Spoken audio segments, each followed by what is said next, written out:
Sebuah tank Rusia bergerak menuju garis depan Kharkiv. Lalu, tank itu lenyap, hilang tanpa jejak dan terhapus dari peta selamanya. Putin, dengan kebijaksanaannya yang luar biasa, memutuskan jika tak bisa mengirim tank, dia akan mengirim tentara. Ini benar-benar gila. Putin lebih rela kehilangan 100 tentara daripada satu tank, tapi keduanya tetap hilang di garis depan paling mematikan dalam perang Ukraina. Ukraina kini kuasai Kharkiv. Yang tersisa hanya kuburan kendaraan lapis baja dan tentara Rusia.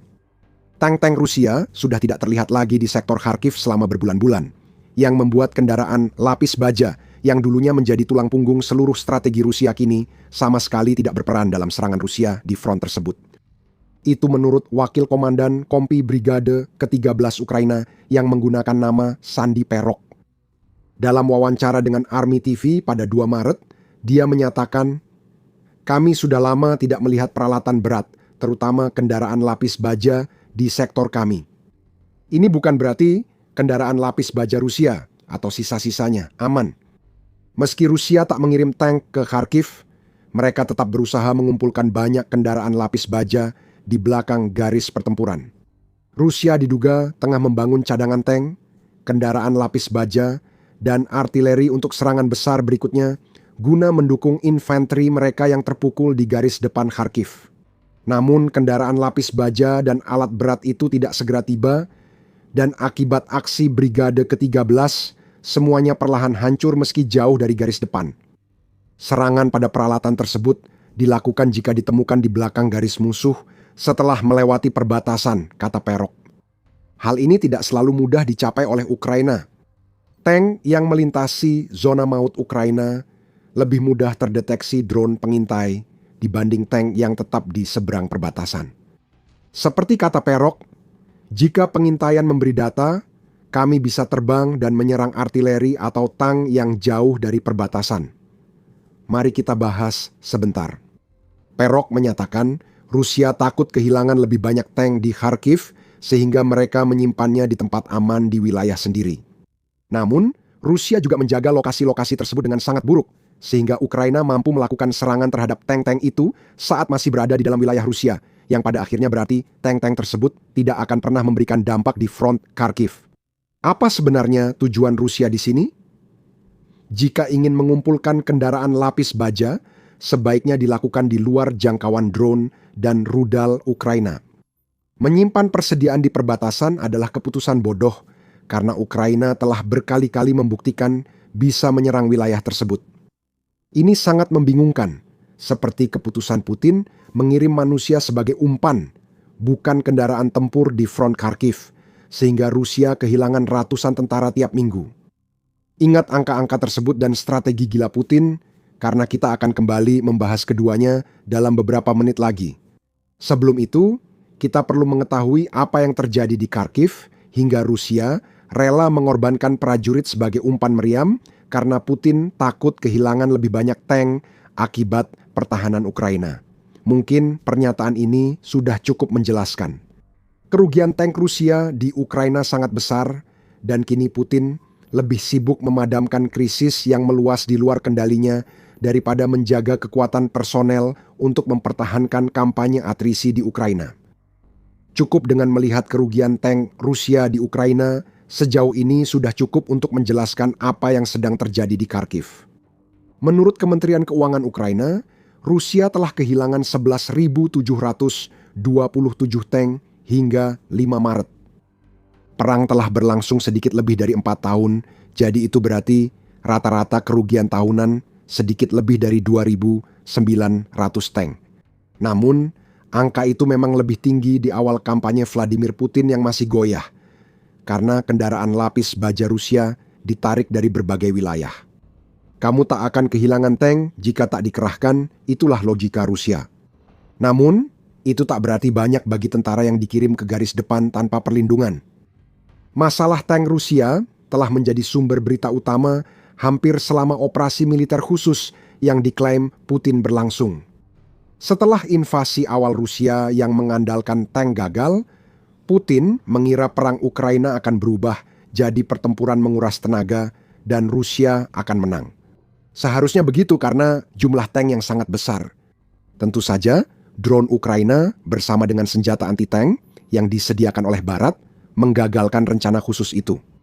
Rusia kini menanyakan pertanyaan yang sama seperti National Interest pada Oktober 2025. Apa yang terjadi dengan semua tank Rusia? Masalah utama Rusia adalah kerugian tank yang besar dan tak terduga di awal perang Ukraina. Akibatnya, tidak butuh waktu lama sebelum Rusia terpaksa menarik cadangan tank era Soviet yang sudah tua hanya untuk menjaga jumlahnya tetap cukup. Di awal perang, Rusia punya 24 pangkalan dengan banyak tank tua di seluruh negeri. Pada Oktober, hanya 9 yang tersisa. Pangkalan-pangkalan mulai kosong meski Rusia berusaha menghemat tanknya. Rusia juga harus mempertimbangkan cadangan tanknya yang menipis dan kurangnya produksi tank untuk mendukung serangan mekanis besar seperti di awal perang.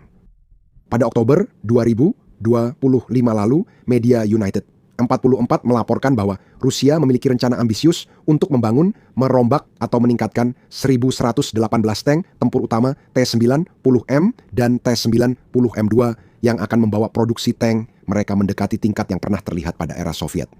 Namun, ada beberapa masalah dengan strategi ini. Pertama, 1.118 tank yang akan dibangun atau diperbarui antara tahun 2027 dan 2029 jelas tidak cukup untuk menutupi kerugian Rusia yang rata-rata kehilangan 2.900 tank per tahun. Selain itu, Ukraina telah membuktikan T-90 tak lebih mampu melindungi diri dari serangan drone dan amunisi anti-tank dibanding tank Rusia lama. Jadi, yang kita lihat di sini adalah Rusia meningkatkan produksi tank hingga mencapai tingkat rekor, setidaknya di zaman modern. Namun, itu hanya menghasilkan sekitar 400 unit T-90 per tahun, sedangkan Ukraina menghancurkan lebih dari 7 kali jumlah tank Rusia itu tiap tahun. Perhitungannya tak masuk akal untuk Rusia. Rusia juga menghadapi masalah stok tank yang masa pakainya hampir habis.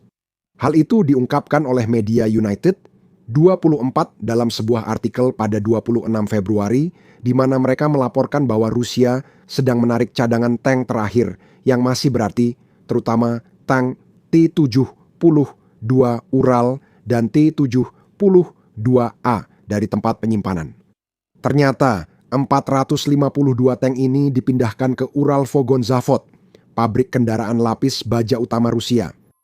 Berapa banyak yang benar-benar akan sampai ke Ukraina belum diketahui, tetapi bahkan jika semuanya berhasil, angka-angka yang sudah kami bagikan menunjukkan bahwa sisa-sisa terakhir dari persediaan era Soviet milik Rusia ini tidak akan cukup untuk mengubah jalannya perang bagi Rusia. Inilah yang menyebabkan situasi di Kharkiv sekarang. Sedikit tank yang masih dimiliki Rusia dijauhkan sejauh mungkin dari garis pertempuran yang sebenarnya sangat bertolak belakang dengan apa yang diinginkan Rusia terhadap tank-tanknya. Dukungan tembakan untuk infanteri kini diganti dengan bersembunyi di pangkalan perbatasan. Dan sesekali Ukraina menyerang pangkalan-pangkalan tersebut beserta tank-tank di dalamnya untuk kembali mengingatkan Rusia bahwa kendaraan lapis bajanya tidak aman, bahkan ketika berada di wilayah Rusia sendiri. Semua ini membuat Rusia memakai taktik baru. Pertama, tank diganti dengan tentara. Ada juga strategi lain yang kelemahan fatalnya akan kami ungkap di akhir video. Tapi sebelumnya, sedikit catatan, Anda sedang menonton The Military Show. Anda belum berlangganan. Sekarang adalah waktu yang tepat untuk menekan tombol itu agar Anda selalu selangkah lebih maju. Jadi, Putin, orang menggantikan tank. Apa dampaknya bagi Rusia? Kita tahu bahwa Putin mengorbankan prajurit daripada tank karena Perok mengatakan hal itu dalam wawancaranya. Dia menjelaskan taktik Rusia di Kharkiv, yaitu mengirim kelompok kecil penyusup ke belakang garis pertempuran untuk membangun pijakan lemah di lokasi yang sulit ditemukan Ukraina. Taktik ini gagal untuk Rusia. Tidak ada yang tersisa dari kelompok yang mencoba mendekati posisi kami, kata Perok. Dia juga mengatakan, brigadnya tak melihat bukti Rusia mendukung logistik para penyusup, yang justru bertentangan dengan tujuan mengirim unit kecil tentara ke belakang garis pertempuran. Penyusup seharusnya membangun posisi sambil menunggu dukungan. Dengan dukungan itu, mereka maju. Namun, para penyusup masuk, berhenti, lalu ditembak. Perok mengatakannya dengan lebih tegas lagi, menyatakan persiapan mereka untuk aksi semacam itu terburu-buru, tidak signifikan, dan tidak menimbulkan ancaman nyata bagi kami. Itulah gambaran singkat infanteri Rusia di Kharkiv saat ini. Banyak laporan mendukung klaim Perok dan sesuai dengan garis waktu laporannya. Pada 21 Januari, UNM melaporkan komentar yang dibuat oleh Andrei Demchenko, yang merupakan juru bicara dinas penjaga perbatasan negara Ukraina. Dia mengomentari serangan Rusia di Kharkiv saat itu, mencatat bahwa musuh hanya menggunakan kelompok infanteri dan penyerang kecil, tanpa peralatan. Jumlahnya bervariasi. Kerugian Rusia dari serangan ini menunjukkan Putin dengan bodohnya mengorbankan prajurit daripada tank. Kerugian musuh selama waktu ini adalah 161 penjajah tewas dan 146 terluka, lapor Demchenko, yang merupakan jumlah total yang mencakup upaya infiltrasi Rusia di sektor Kharkiv, Pakrovsk, dan Liman. Lagi pula, angka-angka ini bukanlah anomali. Kami akan menjelaskan lebih lanjut sebentar lagi. Seminggu setelah laporan Demchenko, UKR Inform merilis artikel dengan lebih banyak komentar dari pria yang sama. Mereka menggunakan kelompok infanteri kecil untuk menembus perbatasan Ukraina, namun menghadapi perlawanan dan kerugian. Kelompok-kelompok ini dihancurkan, kata Demchenko. Para tentara dalam kelompok infanteri itu tewas, secara harfiah hingga ratusan orang, klaimnya. Ini menunjukkan tentara tak terlatih tidak bisa menggantikan perlindungan baja yang kuat. Rusia sebenarnya belum sepenuhnya meninggalkan strategi Kharkiv yang ekstrim.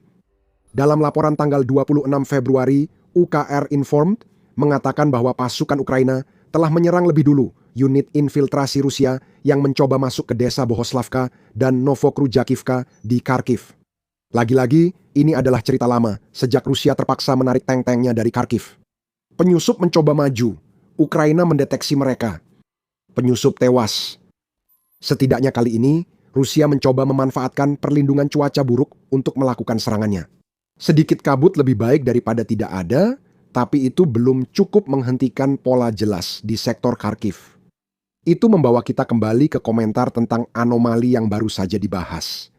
Sebanyak 161 penjajah tewas dan 146 terluka yang dilaporkan oleh Demchenko adalah hal yang biasa bagi Rusia di Kharkiv dan wilayah perbatasan lainnya, bukan kerugian satu kali akibat kegagalan strategi yang sebenarnya berjalan. Kita melihat hal serupa pada periode antara 12 hingga 18 Januari ketika Brigade Perbatasan Hart Ukraina melaporkan bahwa mereka telah membunuh 131 penyusup Rusia dan melukai 111 lainnya saat mereka mencoba menembus posisi yang dipertahankan oleh Brigade Hart. Brigade itu didukung artileri dan drone, sementara tentara Rusia berusaha menyusup mendekat dengan berjalan kaki. Hanya bisa ada satu pemenang, dan itu bukan Rusia. Situasi serupa terlihat di seluruh garis pertempuran Ukraina. Pada bulan Maret, Panglima Tertinggi Angkatan Bersenjata Ukraina, Oleksandr Syrskyi, mengungkapkan bahwa Rusia telah kehilangan hampir 93.000 tentara selama 3 bulan musim dingin, yang jika dibagi rata berarti sekitar 31.000 korban per bulan. Itu sangat besar, dan beginilah saat Rusia harus mengganti unit mekanisnya dengan tim kecil penyusup yang bisa diburu dan dihancurkan Ukraina. Meski hanya dengan unit kecil, Rusia tetap mengalami banyak korban hingga melumpuhkan militernya. Selain itu, Rusia juga menghancurkan dirinya sendiri. Pada 24 Februari, media United 44 melaporkan bahwa 1 dari setiap 25 pria Rusia berusia antara 18 hingga 49 tahun telah tewas atau cacat sejak Putin melancarkan invasi ke Ukraina. Angka itu kemungkinan masih di bawah perkiraan. Menurut media investigasi Argen TVO, invasi ke Ukraina adalah perang Rusia paling mematikan sejak Perang Dunia II. Selain itu, investigasi bersama yang dilakukan oleh media Zona dan BBC berhasil mengonfirmasi kematian setidaknya 200.186 personel militer Rusia. Kata setidaknya penting di sini karena menunjukkan angka minimum, bukan skenario terbaik Rusia. Apa yang Rusia dapatkan dari semua kematian ini? Kurang dari 1% wilayah Ukraina pada tahun 2025. Tidak mendapat hasil berarti di Kharkiv, tempat tank hilang dan tentara Rusia dihancurkan drone serta artileri. Lebih baik kehilangan orang daripada tank, benar Putin? Mari kita pura-pura saja, alasan kamu mengirim umpan meriam ke Kharkiv bukan karena kamu sudah kehabisan begitu banyak kendaraan lapis baja sehingga kamu takut kehilangan lebih banyak lagi. Jadi, menjaga tank-tank di wilayah perbatasan tidak berhasil. Tank-tank tersebut tidak efektif dan tetap dihancurkan Ukraina. Mengirim unit infanteri kecil ke Kharkiv juga gagal. Terlihat dari Rusia kehilangan sekitar 100 tentara per minggu di sektor itu. Tapi ada satu hal yang dilakukan Rusia yang setidaknya lebih cerdas daripada yang sudah kita lihat sejauh ini. Mereka menggunakan lebih banyak drone FPV. Pendekatan ini memiliki kelemahan fatal, sehingga jadi pilihan terbaik di antara opsi buruk Rusia untuk merebut Kharkiv. Tetap bersama kami akan ungkap kelemahannya di akhir video. Sekarang, Perok akan jelaskan pendekatan Rusia terbaru di Kharkiv. Sayangnya, kami mengamati di sini sejumlah besar UAV. Kami memiliki seluruh jenis yang ada, seperti di sepanjang garis depan. Kami mencatat serangan udara, Shahid, dan cukup banyak drone yang dikendalikan serat optik, kata Perok. Ukraina masih unggul di udara, kata Perok. Namun Rusia kini lebih banyak memakai drone serat optik yang kemungkinan telah ditingkatkan untuk menyerang Ukraina saat tentaranya gagal dan tanknya tak terlihat. Rusia memang telah meningkatkan drone FPV-nya untuk tujuan ini. Pada September lalu, kontributor Forbes Vikram Mittal melaporkan Rusia mengembangkan drone serat optik baru dengan jangkauan lebih luas.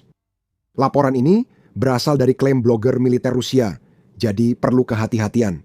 Namun, jangkauan lebih luas menjadi kabar buruk bagi Ukraina terkait drone serat optik. Drone ini tahan peperangan elektronik dan gangguan sinyal karena kabel serat optik menghubungkan langsung drone dengan operator. Kabel lebih panjang memungkinkan drone masuk lebih dalam dan menargetkan tentara Ukraina di belakang garis pertempuran. Drone Rusia yang ditingkatkan terbukti berdampak. Pada 26 Februari, Euromaidan Press melaporkan drone serat optik Rusia berhasil masuk Kharkiv untuk pertama kalinya sejak invasi Putin. Drone itu tahan kerusakan elektronik dan tidak menyebabkan kerusakan. Drone itu tersangkut di pohon di distrik Kivsky, Kharkiv, sehari sebelum artikel Euromaidan Press terbit. Fakta bahwa drone Rusia bisa mencapai sejauh itu mendukung teori bahwa jangkauan drone mereka telah diperluas, menjadi tantangan nyata bagi pembela Kharkiv di Ukraina. Artinya kini mereka harus waspada terhadap drone Rusia di dalam dan sekitar Kharkiv sambil memburu penyusup. Namun inilah masalah utamanya, kelemahan fatal yang sudah kami sebut. Drone tidak bisa merebut wilayah. Mereka dapat menyerang pasukan dan menghancurkan peralatan. Namun, drone tak dapat membangun pertahanan, mengklaim wilayah, atau melakukan hal yang dibutuhkan Putin jika Rusia ingin maju di Kharkiv. Kurangnya perebutan wilayah ini tidak jadi masalah pertahanan, seperti dibuktikan Ukraina. Gerombolan drone yang menghancurkan tentara Rusia di zona pembantaian Ukraina kini menjadi strategi pertahanan utama Ukraina. Namun, untuk merebut Kharkiv, dan hal itu masih jauh dari kenyataan, drone serat optik generasi baru Rusia hanya berperan sebagai pendukung. Orang dan tank tetap diperlukan agar Rusia meraih hasil nyata. Dengan Rusia kesulitan membangun cadangan lapis baja dan banyak tentaranya tewas di luar Kharkiv, kecil kemungkinan Rusia akan maju di sektor ini dalam waktu dekat. Ukraina masih mendominasi front Kharkiv. Satu-satunya percikan kewarasan yang dimasukkan Putin ke dalam strategi Rusia di front, itu tidak akan cukup untuk membuat perbedaan nyata. Apa yang terjadi di Kharkiv saat ini merupakan akibat keruntuhan bersejarah seluruh strategi berbasis tank Rusia di Ukraina. Selama puluhan tahun, Rusia mengandalkan monster logam untuk menunjukkan kekuatannya. Sekarang, di tengah serangan drone Ukraina dan tekanan industri, ikon lapis baja Rusia telah berubah menjadi beban. Tonton video kami untuk informasi lengkap. Jika suka, berlangganan The Military Show agar mendapat kabar terbaru dari garis depan Ukraina. Terima kasih sudah menonton.